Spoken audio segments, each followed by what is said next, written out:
Olá, queridos amigos, queridas amigas, que o Senhor vos abençoe, que o Senhor Deus vos guarde e que todos tenham um feliz dia. Vamos estudar a lição e hoje, quinta-feira, 5 de outubro, a lição 1, ela tem como título Deus voltará para nos buscar.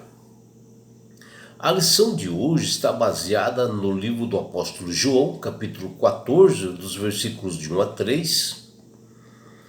E aqui o que nós vemos, que nessa passagem, ela está conectada com a mensagem para o tempo do fim, porque aqui Jesus diz para os seus discípulos, quando ele estava para ser preso, e crucificado, antes disso, ele se reúne com seus discípulos, e ele menciona de que ele iria,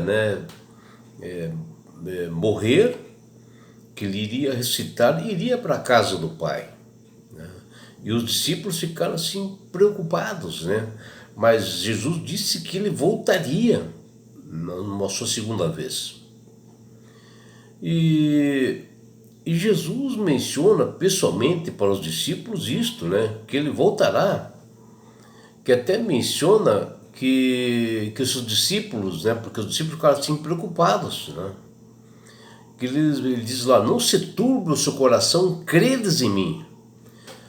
Ele estava falando ali para os discípulos naquele momento, que está aqui em João 14, para eles não sofrerem perturbação, não ficarem sofrendo antecipadamente, que era para eles acreditarem no seu mestre, ter fé nele, e que ele voltaria pela sua segunda vez, e ainda falou que levaria a todos para ele mesmo, e que ele, naquele momento, ele estava indo preparar um lugar para todas as pessoas nas mansões celestiais, para todos aqueles que aceitarem a ele como Salvador e Senhor, e que ele habitará com cada um nesse lugar de paz, e que ele é o único caminho, a verdade e a vida para ir à casa do Deus Pai.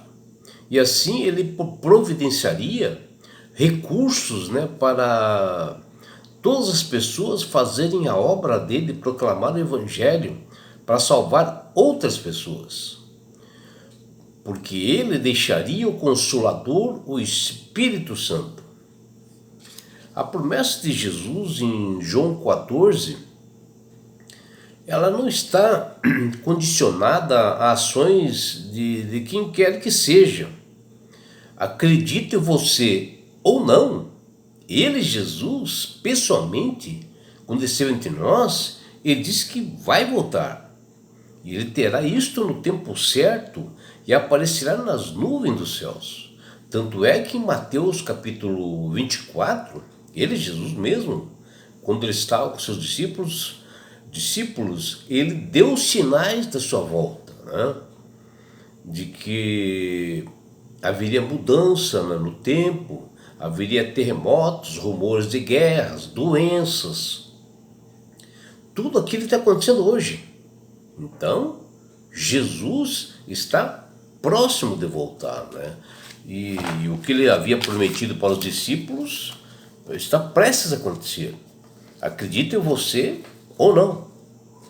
E os eventos narrados assim pelo apóstolo João, nesse capítulo 24, de João, nos mostra que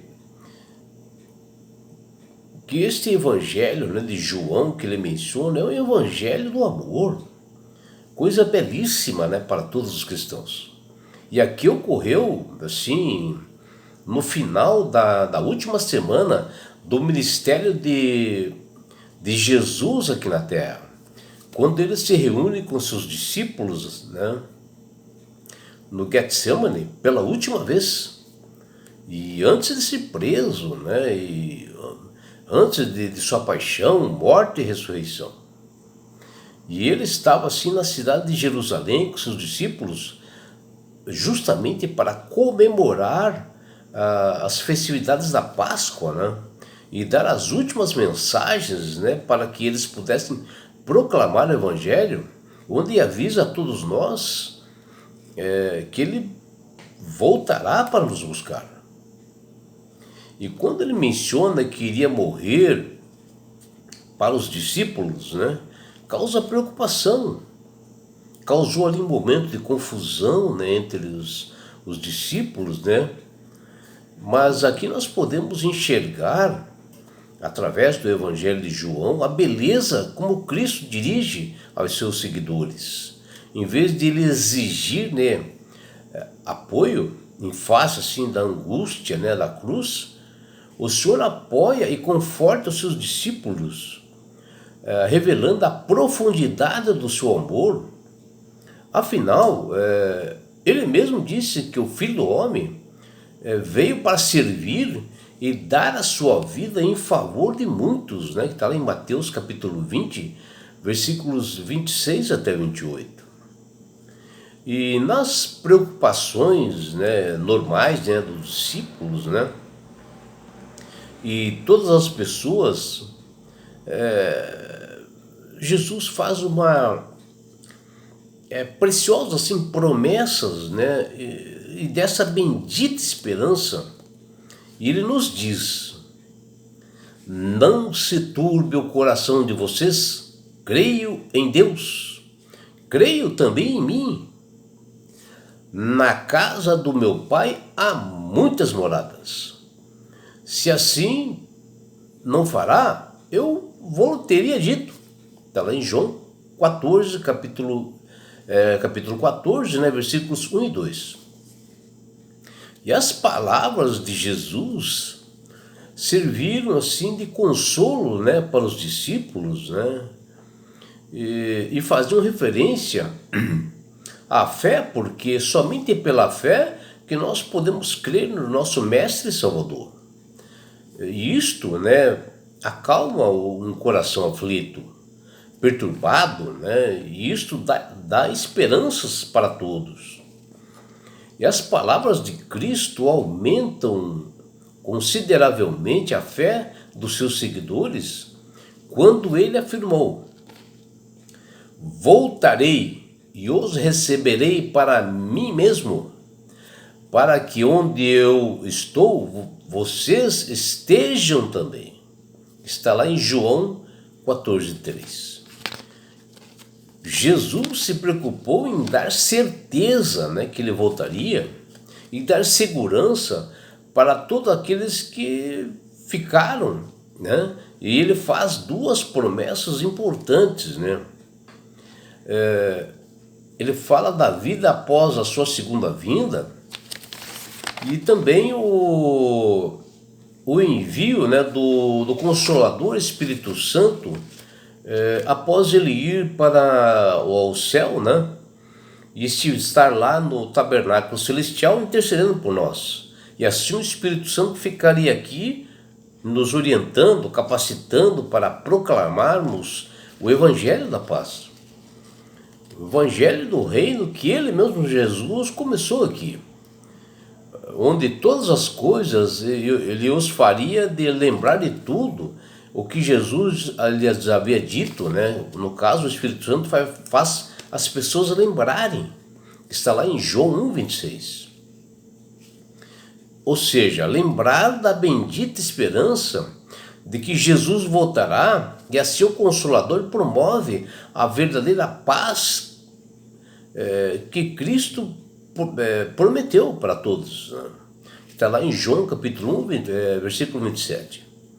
E assim que nós vemos mais uma vez a existência da Trindade, né? O Pai, o Filho e o Espírito Santo, né, atuando juntos, né, no propósito de salvar a raça humana caída. E em cada versículo que nós vemos aqui de João, podemos contemplar essa verdade. A Trindade trabalha em perfeita comunhão com as promessas estabelecidas, né? E para que a derradeira promessa de Cristo seja real na vida do maior número de pessoas possíveis.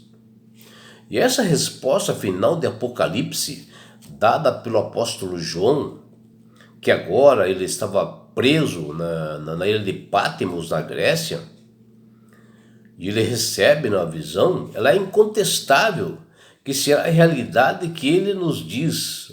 E olha o que ele diz. O apóstolo João, quando estava preso em Patmos. Então ouvi uma voz forte, que vinha do trono e dizia: Eis o tabernáculo de Deus com os seres humanos. Deus habitará com eles e eles serão povos de Deus. E Deus mesmo estará com eles e será o Deus deles. É aquilo que Jesus havia prometido. Porque ele voltará, ele ressuscitará todos os mortos em Cristo e os levará para os céus. Assim também ele arrebatará, naquele momento da sua segunda vinda, todas as pessoas até as nuvens dos céus, e ali Jesus receberá todos, né? E irão para a viagem para as mansões celestiais. É aquilo que Jesus havia prometido lá em João 14. Vejam, com esse texto de Apocalipse, vemos que a obra da salvação estará completa a todos que aceitarem a Jesus como Salvador e Senhor, observando seus estatutos e mandamentos, mesmo que a pessoa, nesse período, venha morrer, porque Jesus o ressuscitará na sua segunda vinda e arrebatará os fiéis que estiverem vivos naquele momento da segunda vinda. Com isto, nós vemos uma realidade, onde prevaleceu o pecado, a graça de Deus transbordou, que Paulo fala em Romanos 5:20. A terra e tudo que há nela, né, que Satanás reivindica, né, como sendo dele, não será só redimida porque Jesus irá destruir Satanás, mas a terra será redimida, mas também exaltada, porque Deus, que é o Criador e mantenedor de tudo, após a destruição de Satanás, ele vai transformar toda a terra. E as promessas do nosso Salvador Jesus é que voltará. Isto é uma transparência, uma comprovação das evidências. É a vontade, o desejo do Criador do Universo de habitar, morar conosco para a eternidade. E Jesus afirma em letras garrafais para todos ouvirem e dá uma ênfase, né, em suas palavras: voltarei e os receberei para mim mesmo. Uma afirmação clara, um ponto alto do Deus Filho, Jesus, que voltará para nos buscar, nos reconciliar consigo mesmo para todo sempre. E nós seremos o seu povo e sua família, confirmando o nome que foi chamado Jesus quando nasceu, Emanuel, o Deus conosco. Esta promessa de Cristo não é a finalização da obra da salvação, e sim o início da eternidade para nós ficarmos com Jesus para sempre, onde lá nós cantaremos, exaltaremos e honraremos e aclamaremos o nosso Salvador. Aclamaremos e honraremos a Deus, o grandioso Deus, pelo seu amor, por sua misericórdia, por suas dádivas, sem que nós merecêssemos isto. E esta terra que um dia Cristo veio aqui, onde o Rei da Glória foi injustiçado, né, esbofeteado, traído, sofreu bastante aqui e morreu por nós, quando Cristo vier em poder na segunda vinda, fará desta terra novas coisas, com a pureza como era o Éden. E aqui estará o verdadeiro tabernáculo transladado do céu para cá, onde Deus estará com os homens, isto ao longo dos séculos, sem fim eterno, enquanto os remidos andarem na nova terra, na luz do Senhor, e um louvor e cantos indescritíveis.